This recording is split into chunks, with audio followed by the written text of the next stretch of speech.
What is going on, ladies and gentlemen? Welcome back to Auto Auction Wreaks Havoc on Everything. Today is a day of breaking things, and I can't wait to share with you all the things that are broken. So today is a hot one. It is 105 degrees outside with about 110 wind chill. 110 heat index, I should say. I'm already looking forward to winter. You may notice my new mower that did such a fantastic job of mowing. Well, I may have mentioned in the video that I accidentally brushed up against something with this deck, and this part right here is particularly flimsy. It's actually thicker than the majority of the material on the deck, but even so, it bent really, really easily.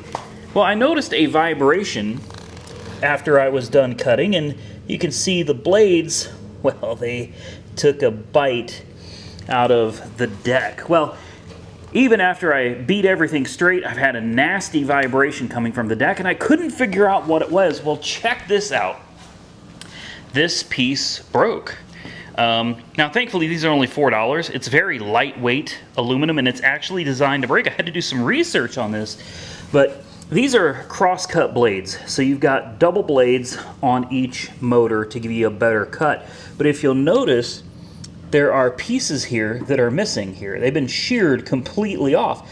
Well, they are designed to break in case your blade encounters something that's going to damage the mower or could cause serious problems. It simply snaps off these two pieces. Well, when that happened, my blade was still attached. The blade does not come off, but the blade got off center. Well, obviously that threw it out of balance. The blades were no longer centered on the center of the shaft, which threw the whole motor out of balance. So I've ordered this piece, and I ordered about 6 more of them, because in case you ever hit something big, a big stick or something, well, you're going to have to address this. Now, this is not a big deal. Super easy to fix. I know it looks complicated. The whole deck is off. It took me less than 3 minutes to pull the deck off the mower, but we'll get to that in another video. That's not what today's video is about. That is just the first thing that broke. Now let's talk about the second thing that broke. That's right, the SSR is being towed. Why? After all the work Monkey Wrench Mike and I put into this, 12 hours of labor, I've got new tires on it now since the last video. Brand new tires, brand new center caps, because the other ones were just kind of flopping around on there. Oh yeah, and I have been driving it every single day. You'll notice there's no other car here other than the Mustang, which my fiance drives, and my pickup truck. This has been my daily driver. Well, I almost had an accident the other day, and that's how it ended up broken. Remember, back in the beginning, there was a shop, a dealership, I will say, where the car came from. The dealership sent it down the road, and as it turns out, they did not bolt the rack and pinion back up to this. I had to go through everything and retighten things down, replace missing bolts, just to get it to where it was safe to drive. Or so I thought it was safe to drive. It was actually not. My fiance and I were out running some errands. This is great. You know those double turn lanes? They're really nice, really efficient typically, but there's always that one guy or that one gal that is in the left turn lane, and then in the middle of the turn, they decide they want to be in the other lane. You know, they go from the far inside lane to the far outside lane, just randomly, with no indication that they're about to do it. They just, you know, they're turning, and you think everything is fine, and then next thing you know, you're about to hit them. Well, that's what happened to me.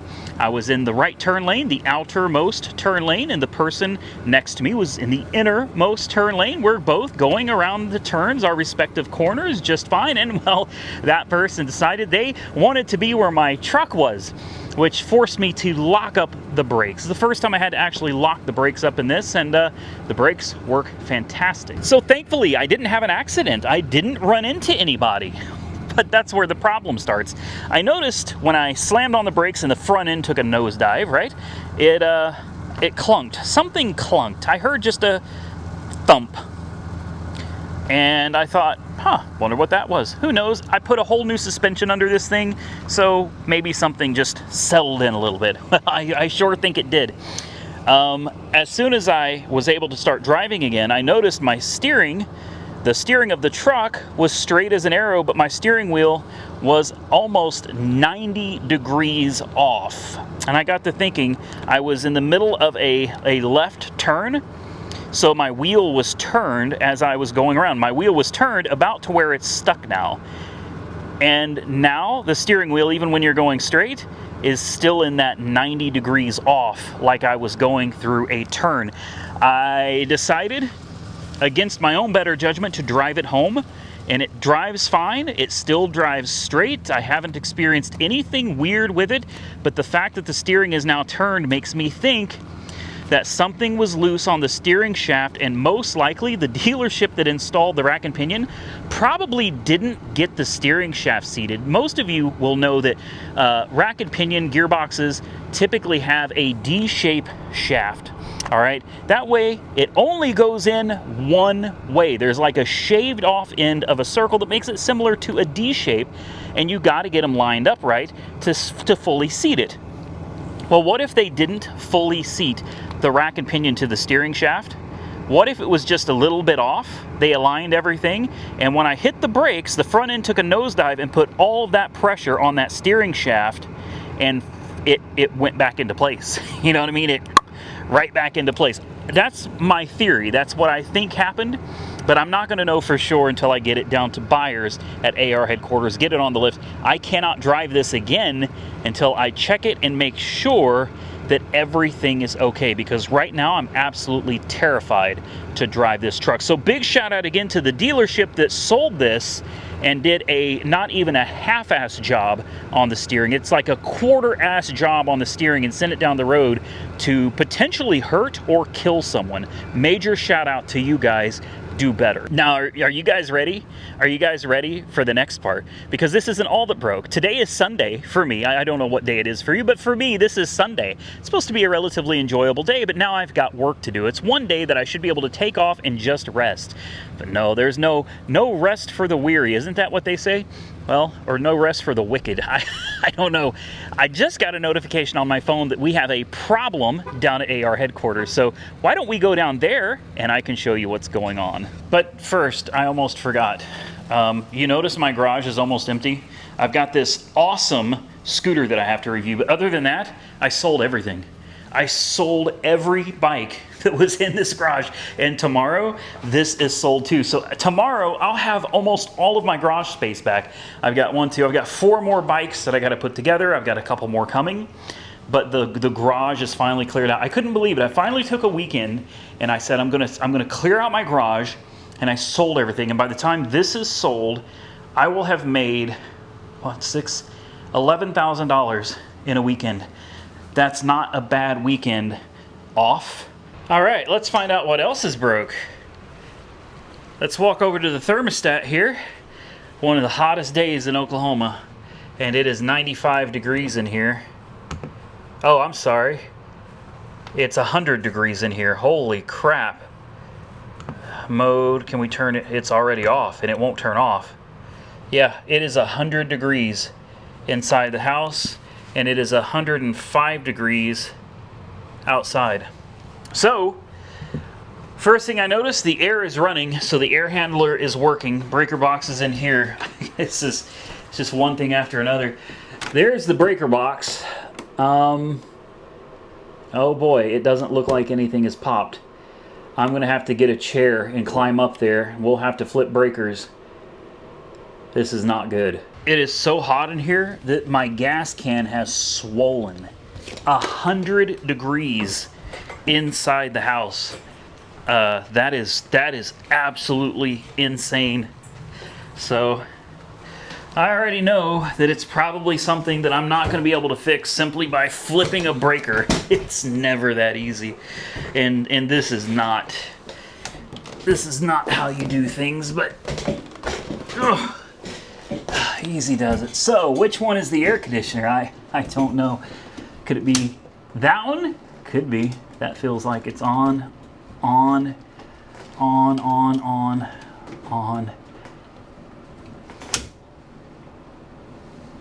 Everything feels like it's on. Flip them all. That's another 30. One of these is the dryer. And I don't know There's the air conditioner right there. So that's the air handler. Interesting, that's an old breaker.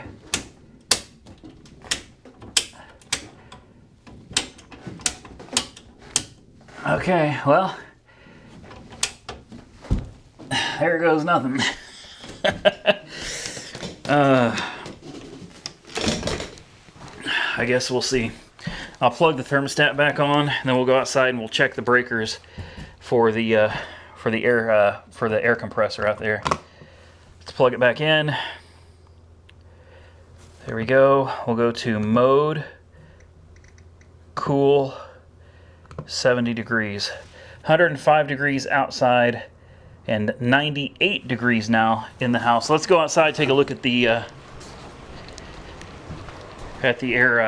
I'm so hot, I can't even think straight. Not the air handler, the condenser, compressor side of things. No, it's not on. Nope, nope. Lovely. Lovely, lovely, lovely. Oh boy. If disconnect is used, a service equipment apply sticker, disconnect near service. So, oh, it's got these old school fuses? No, man. Come on. This one looks burnt, doesn't it? Take a look at this. Does that not look burnt to you? That don't look good. How hard are these to pull off of here?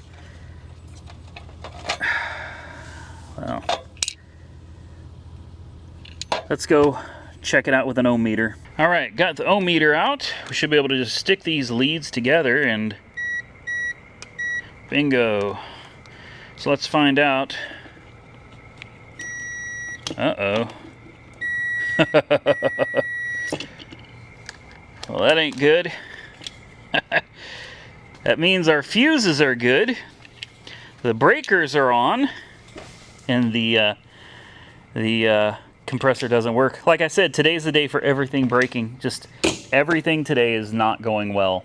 All right, well, I took a wire brush. I don't think this is going to do any good because I don't think there's anything wrong with this. But I cleaned up the leads as best I could. They're pretty tarnished, but I don't think that's the problem, guys. So the next step is to verify that we've got voltage. We should have 110 volts on each leg out here. And that's what we're going to do next. Never play with stuff with the power on, obviously. But I've got it set on 200 volts AC.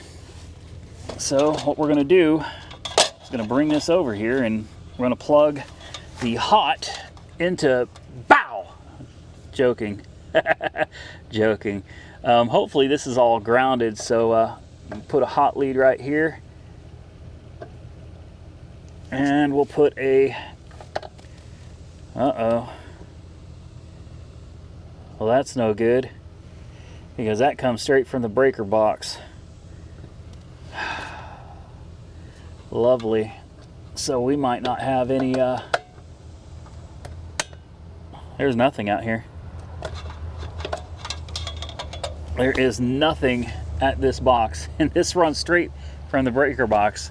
And all the breakers are on, so, oh, fun times, fun times. It looks like this is going to be a real treat. You're gonna have to excuse the low light conditions, guys. I think I found it. I have never seen this before, but you know, I'm not an electrical expert here, but I pulled out the breaker for the air conditioning unit. And this is an Eaton breaker.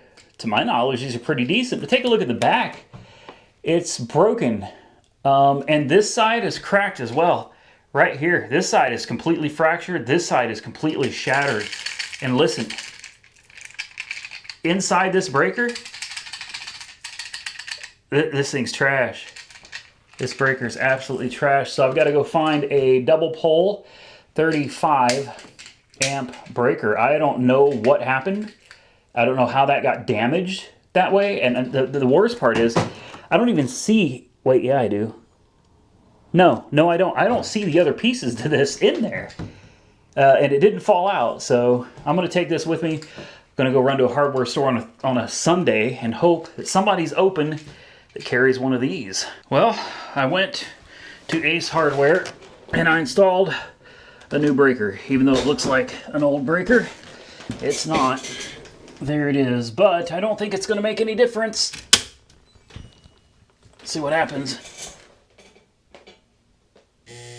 Ah.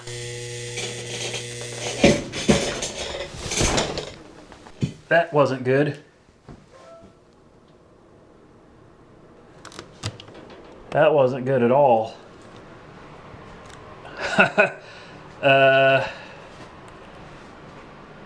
I guess we'll go outside and see if it's working, but the way those lights were dimming and that breaker box was buzzing, that seems like something's very wrong. Well, let's see. It is so hot in here. It's trying. You can hear it buzzing.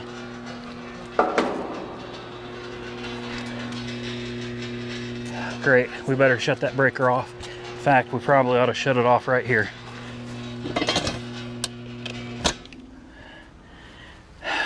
So that changes things. That changes everything. Sounds like we've got a bad starter. It's lovely. The starter should be behind a panel, probably this panel right here. Take a couple screws off and we should have access to the electronics. I don't have time for this, I really don't. Like,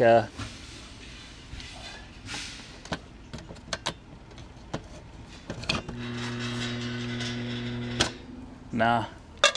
She tries. She ain't gonna do nothing. We've got the power disconnected now. We might as well turn this around so it's off and plugged in. I knew it wasn't gonna be that easy. And now we tear into this. Although if the starter's bad, I don't think there's anything I can do for it. It's already too late to get anything anywhere else. All right, so I called it a starter. It's really not a starter, it's a capacitor is what it really is. And I do remember I had a problem with this once before, and I had all this installed, I think, in 2019 when I bought the house. This was the first update I did to the house with central heat and air conditioning. And I think about a year ago, this unit quit working, just like it did today, and I had to call the guy out because I thought it was still under warranty, and lo and behold, it's not. He told me it was just a loose wire. He said it was a green wire that had come loose or something. Something had just come loose from the unit. That's all it was. I'd be very careful with capacitors.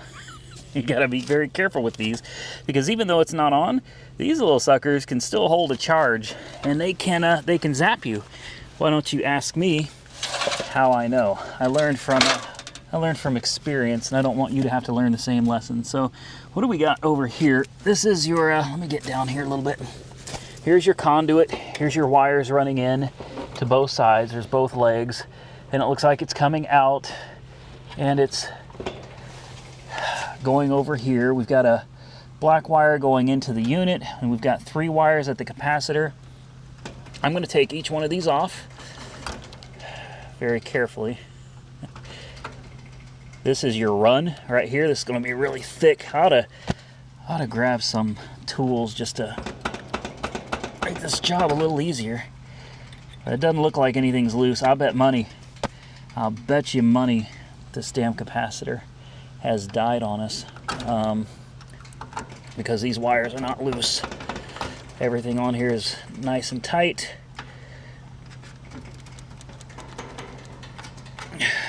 Great. Yep. This is lovely. Everything from the thermostat.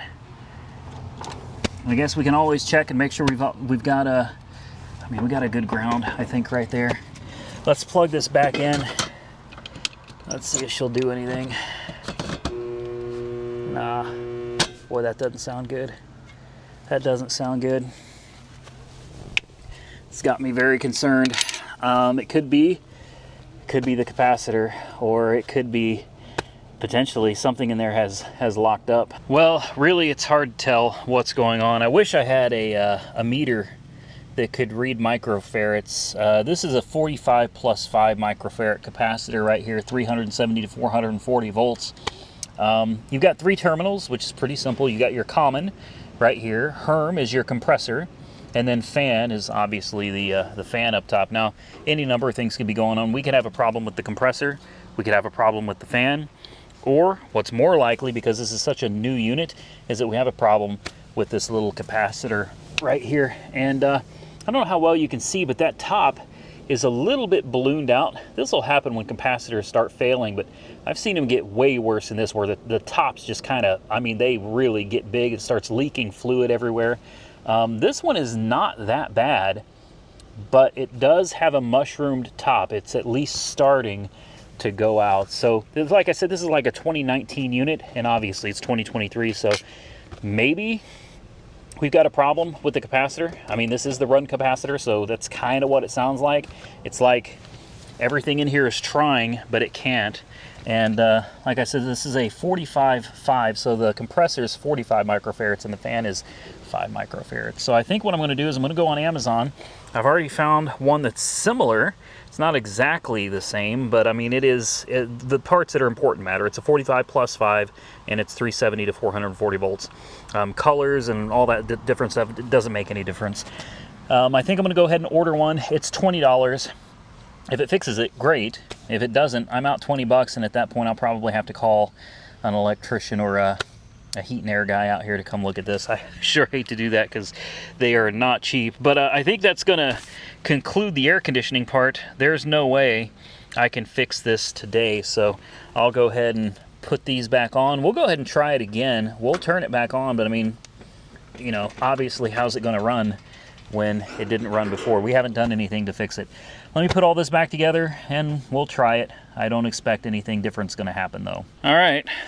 I don't think I'm even going to bother covering this back up or putting the bolts back in. Like the day after tomorrow, this thing should arrive and we'll be doing this all over again. So let's plug it in and see what it... No. Nope. So we'll put this in the off position.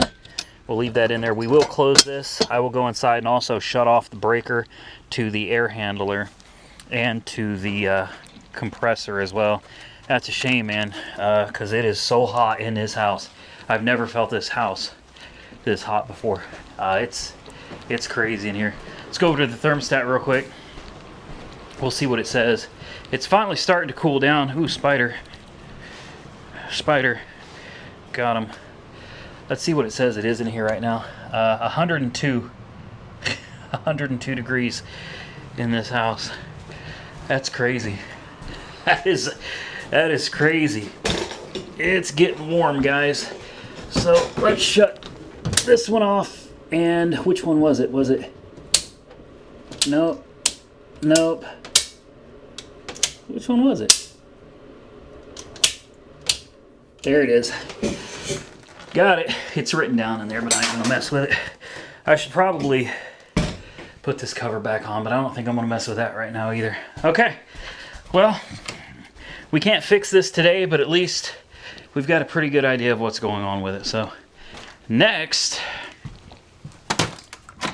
I guess we move on to the next problem that I have, and this one's a pretty big one. Oh man, I so enjoyed driving this to the, well, I don't want to say to the city, but to Paul's Valley. This car gets looks everywhere. Everybody was thumbs upping and waving as I'm driving by. It is an absolutely stunning vehicle, and it's been a long time since I've driven it. Jessica rode in it with me. We kicked on the air conditioning. Never even got warm, man. The coolant temperature stayed just a hair over 195 the whole time. Trans temp stayed nice and cool, and the air conditioning was ice cold. This thing is an absolute blast. It's probably been over a month since I've driven this car. I'm gonna miss it when it's gone, but unfortunately I am gonna let it go. So moving on, my next problem child here is the 2003 Chevy SSR that for whatever reason something happened with the suspension. So let me get this off the trailer. We'll get this on the lift. We can get under it and take a peek and just see if we can see anything. If we can't find anything wrong, I'm going to go ahead and recheck the bolts going from the steering shaft to the rack and pinion. Double check that those are fine. And as long as everything looks kosher down there, I don't know what else to do other than send it back to the alignment shop, have them realign it with the way the steering wheel sits now, get it straightened out, and hopefully after that it'll be fine. Well, I'm about ready to get this truck off here, and I got a letter in the mail from Frontier Land Surveying dated August 16th to myself. It's right of entry request for survey. Interesting. The survey place is conducting a preliminary engineering survey for the purpose of improving State Highway 59 in McLean County for the Department of Transportation. As part of the survey, they're collecting research of those properties along Highway 59 in order to depict the highway right-of-way and any discrepancy with private title. To accomplish this, we conduct field and title research of those private properties and bounding of the full sections within which they are contained. By this letter, we like to ask your permission. This is what I find great. By this letter, we would like to ask your permission on behalf of the Oklahoma Department of Transportation for Frontier Land Surveying survey crew personnel, if needed, to enter upon your property for the purpose of completing the survey. If you do not wish to grant permission for access, please respond back to this letter by close of business Wednesday, September 13, 2023. Otherwise, we will assume that we have your permission to enter your property as needed and complete the survey. How about if you don't hear back from somebody, that probably means you don't have their permission. Maybe they didn't get the letter. You know, if you don't hear back from somebody, you don't assume that it's okay. That'd be like me going to somebody's house, a family member or something, and saying, hey, can I borrow your car? And if you don't answer me, I'm going to assume I have permission to borrow your car. No, that's that. What kind of a place are we living in these days? Everything is backwards. Nothing makes any sense anymore. I don't even know what this is about. This makes no sense to me. Surveying, what are they doing? Are they going to buy my property? You want it? I'll sell it. I'll sell it for a great price. Roxy's on the porch. She thinks it's nice and cool inside. Oh, I have a surprise for her. It's 102 degrees inside the house, and it finally dropped down to 103 degrees outside the house. So it ain't much better. In fact, it's no better in there at all than it is out here. All right, I'll put this letter in here, and I guess I need to do some more research to figure out what's going on with that. Let's get this thing off the trailer. Let's get it into the shop. We can get it on the lift. Take a look at the rack and pinion and see if we can figure out what's going on. All right, I want to show you guys what I'm talking about here. All right, I'm going to start going straight so you can see where we're at here. That's going straight down the road. The steering wheel is sitting, well, she sits pretty bad to the left. Yeah. So that's what we're trying to figure out here. We'll back up and get her into the shop. Hopefully we can find out what's going on. It still drives straight, like the wheels. The alignment feels fine. The alignment seems like it's fine. It still goes straight. It's just the daggum steering wheel is crooked. There's no funny noises or nothing's doing anything crazy. It's just the steering wheel sitting cockeyed like that. Well, I'm going to tell you right now, I can't find anything wrong with it. What about you, Roxy? She's got nothing to say. She's been outside in that 105, 106 degree heat all day. She's done. That's a wrap. Poor baby. Normally, she's up here checking everything out. She don't want to move. I don't blame you, sweetheart. We got her a little bit of water, and she can sit in here and cool off as long as she needs to. I got underneath this thing, guys, and I checked all the bolts. I checked the pinch bolts for the steering shaft rack and pinion. They're all tight. The rack and pinion mounting bolts, all tight. Tie rod ends, tight. The adjustment nuts on the tie rods, tight. I checked even the struts. The bolts up top, there's a pinch bolt up top, and then there's a bolt down here on this little wishbone on both sides, both tight. Everything is tight. Everything is tight on this. Like, it's so tight, I'm afraid if I were to tighten it up much more, I'd end up probably snapping a bolt. Everything is good and tight on this truck, so I can't explain it other than what I said earlier. Maybe somebody had the steering shaft not quite perfectly matched up with the gearbox, and when I mashed on the brakes and the front end took a bit of a nosedive, well, it popped her the rest of the way into place. Now, why that would cause my steering wheel to be off center, I don't know, unless they just weren't, they were just a tad bit off. But I mean, that's quite a bit off center. The only thing I can do from here, I guess, is take it to the alignment shop. I don't know what else to do. I'll take it to the alignment shop and I'll tell them, you know, hey, I need to get an alignment. We'll have them straighten the wheels out, I guess. I mean, I could hook the bridge jack up, but I'm telling you, I don't think we've got any play on the wheels. I guess it wouldn't hurt. Let's throw the bridge jack on there. Let's get the front wheels in the air. Let's make sure we don't have any kind of weird play coming from the front end when there's no pressure on it from the weight of the car. All right, we're moving right along. I got it up in the air just enough where I should be able to wiggle these wheels and find out if we've got anything going on here. So I'm going to sit you guys right here, about like that. That should give you a good view of anything going on. I'm going to do a side to side. Nothing.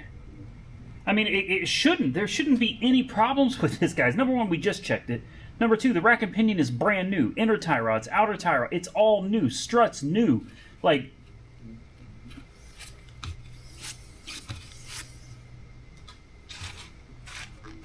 there is no movement. No movement in this at all. So let's move it over to the other side. Put you guys right here. We'll do the exact same thing. Bearings feel great. Not a bit of movement, man. No noises. Nothing. Up, down, nothing. I don't know. I guess this will just forever be one of those mysteries. Well, I guess we can go ahead and let her down. I noticed just a minute ago I've got some audio issues in my footage, which is great. New camera, and this is just how it goes, I guess. So forgive me. We're still working some of the bugs out with the new camera.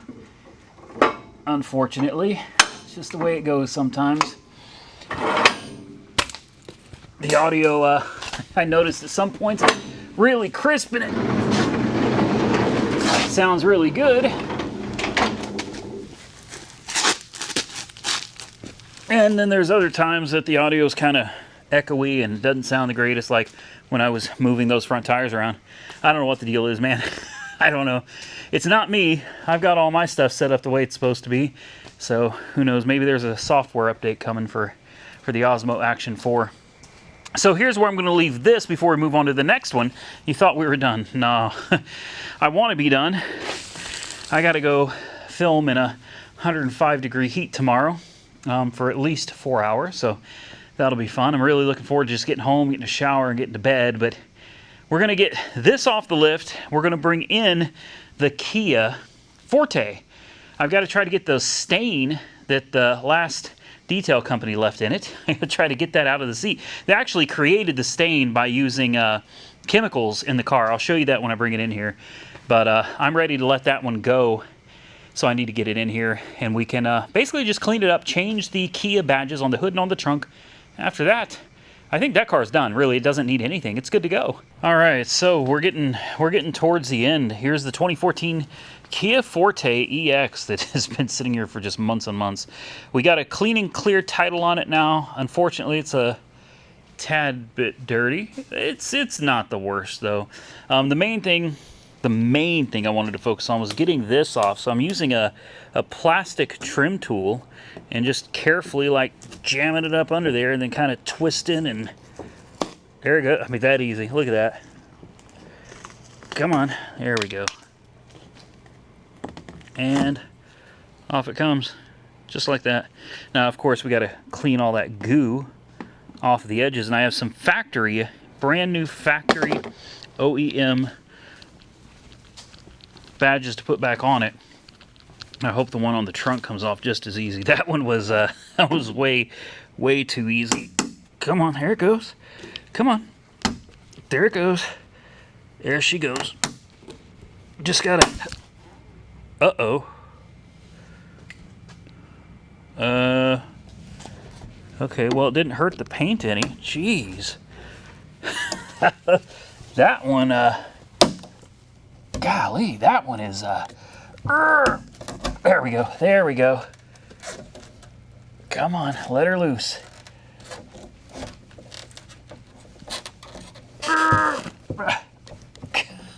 Dang. Well, they're not kidding around with these, are they? There we go. There we go. Ugh. Yeah, we'll clean all that mess up. We'll put some new badges on it. It should look good as new. All right, I did most of this off camera because it's really not that difficult. I wish I could have got some more of this sticky off. It probably doesn't look that great, does it? I got most of it off, and here's the old compared to the new. They look identical, the top and bottom, but they're different part numbers. Is what I find interesting. 1W200 on this one, and 1W250 on this one. Different part numbers, but they look exactly the same. But anyway, here's the front, and the trunk, This is going to look so much better. So I used, to get this off, in case you're wondering, that's what it's going to look like. It's going to look so much better. To get this gunk off, this sticky residue, and it's good stuff, man. I had to use this little plastic scraper. You can see it's still got some of the goo on it. And I used this first to get all the thick stuff off, and then I used a rag and I doused it with 91% isopropyl alcohol. And then what I did is I just left it on it. I held pressure on there for about 30 or 45 seconds until it turned that stuff into mush. And then I used this to go back and get everything else off that I could. That's as good as it's going to get, and I don't think it really needs to be any better than that. That's decent. That's decent. We got plenty of surface for the new sticker to adhere to. So we're going to do the fun part now. We're going to take the new sticker, or the new badge, I should say. We're gonna stick it on. I'm excited about this. I don't know, it's some stupid little stuff like this, man. I get so excited about it. Let's peel off the 3M tape. Hopefully it all comes off in one piece. There we go. Yes, yes, yes, yes. Let me hold this in my hand here. There we go. All right, here it goes. Line up the tabs. And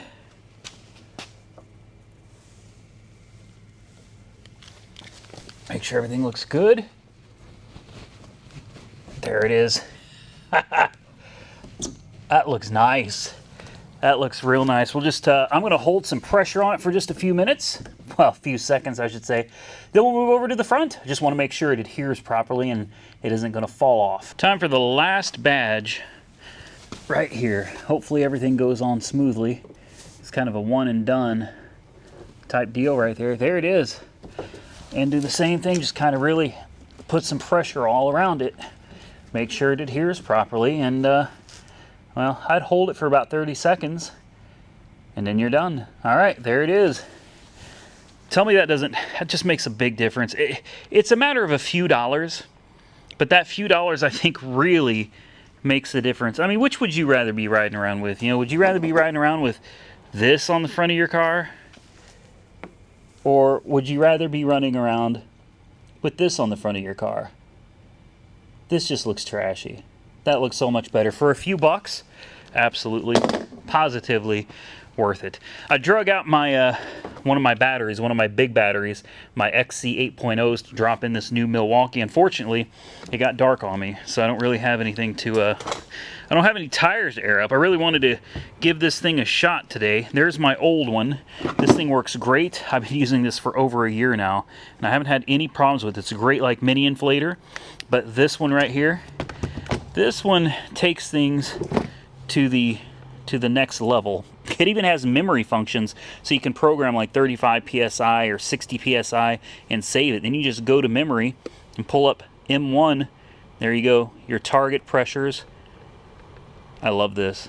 I'll put a link to this in case anybody's interested. It's about $157, I think, for this, and it does not come with the battery. The batteries are extra, and these particular batteries are not cheap, but this is definitely something. Either this one or this one, either one, you definitely want to have one of these in your kit in your vehicle in case you have a flat tire. So anyway, there it is. We worked on the interior a little bit. I'm not expecting perfection out of this. It's a little dark, but hopefully you can see. This camera's got so much better nighttime visibility than the GoPro does. There was a ginormous, like salty looking stain all across that. It looks like that is gone now. So I think the thing's ready. I mean, it does need it needs a quick bath. I'm not going to do that tonight.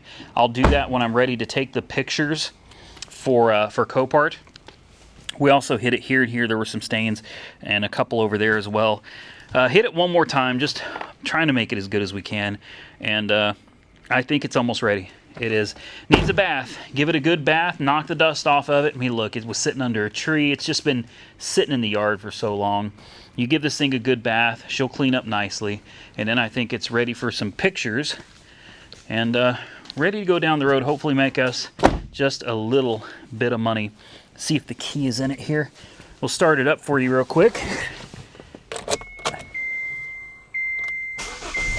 Listen to that. It's a great little car. Do I still have Sirius XM on in here? I think I do. I thought I shut Sirius off in here because I just quit driving it. It's a great car. I just quit driving it. I got so many other cars to drive. There's no reason to really continue with this one. The fuel economy was doing pretty good. I think 25, 26 miles a gallon on average, with a lot of idling and a lot of city and mixed highway driving as well. Really good little car, and I think it's gonna make somebody a great ride. Remember before when this thing was like squealing, making all kinds of horrible noises? How much better is that? Purrs like a kitten. Well, there's no reason to leave this in the garage because this car is actually sitting where I keep my 1940. So I think I'm gonna pop the garage open, drag this out, bring the 1940 back into its rightful spot. Hopefully the 40 is sold at some point here in the near future. I'd like to see that one move on down the road so I have some money to do some other things. Let's see if we can get out of here. There we go. I'm surprised the AC's not on. Let's crank that on. And we could crank, yeah, I did. I left Sirius XM on. Whatever. That's fine. All right. Yeah, I didn't realize I left Sirius on in this thing. I'll probably forget after it's sold too. We'll put it back in its spot. I almost hate to do that. But I don't need to drive this. I'm going to drive the SSR home tonight. I'm going to park it next to all my other cars here. She's probably like, no, please don't. It's tired of being parked next to all these other cars. It needs a good home. It really does. I say that about all of them. But I mean, you got to remember when we got the car, this thing was not in good shape. And now it's in great shape. So I'm happy with the outcome. And I think the new owner will be proud to drive this little car. So why don't we fire up the 1940. Let's get this into the garage, and we can call it a night. Uh-oh, where's the key? Come on, there it is. Oh, I bet this thing fires right up. This thing just loves to be driven, really does. There it is. There it is. Oh man.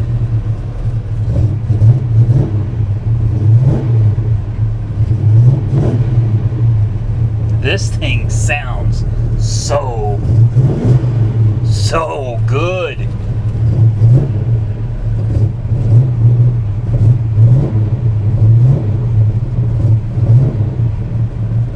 Look at those gauges. All right, let's move her into the garage. I'm gonna miss this one. I'm really gonna miss this one. Finally took it out today, probably drove it, I don't know, 20 miles or so today, and had an absolute blast. It's a beast. It's a beast. All right, here we go. This car's also going, please don't put me back in here again, man. Sorry. Got to. Let's turn that air conditioning off. Got to. Listen to that, man. Oh. Don't worry, that's air conditioning. I know. I know. I hate doing it to you, girl. I really do.